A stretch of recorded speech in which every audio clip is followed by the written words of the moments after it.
had very little money, and I would think to myself, you know, I need another pair of black slacks for work. And the next bag of hand-me-downs, there would be a pair of black slacks that fit perfectly. God's providential care. Forgive us our sins, as we forgive those who sin against us, comes next. And it's the first petition that Jesus, in essence, highlights. It isn't that God forgives on a tit-for-tat basis. Our forgiveness of others is not a condition of God's forgiveness of us. Rather, it's a condition of our ability to receive the forgiveness of God. Perhaps it would be good to notice that Jesus didn't teach us to pray, forgive us if we sin. There is no if about it.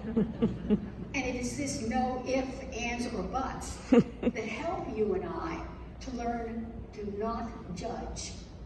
Helps us to be forgiving of others.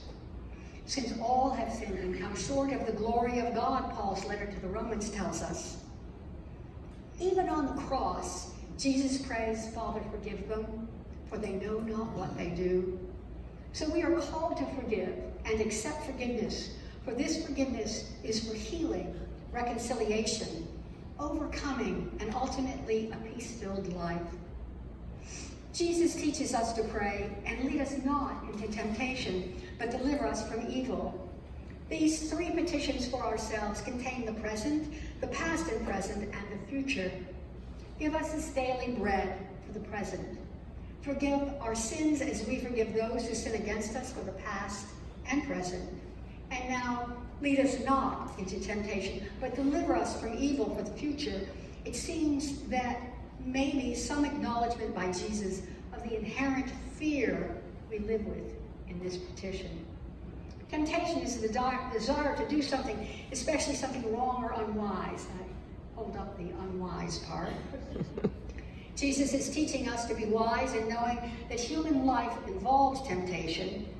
We cannot escape temptation because we are endowed with the freedom of choice. God gives us freedom of choice, otherwise we would be mere puppets. Lead us not into temptation is a prayer that makes us look at our choices.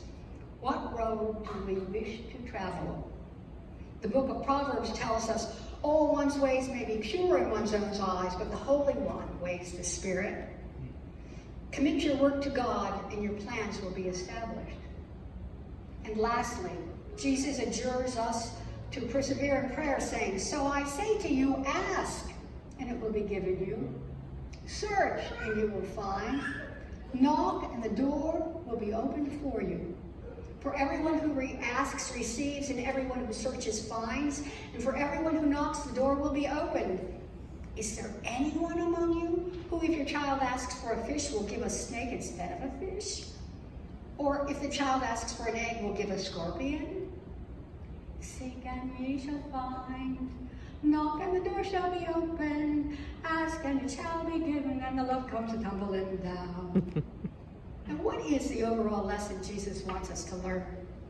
May I suggest that this outline, this practice of prayer, will bring more healing and joy into our lives and the lives of those around us. This prayer may lead us to deeper understanding of the suffering all around us and the ability to bring loving kindness to others as well as ourselves, giving you and me the ability to love our neighbors as ourselves. Amen. Amen.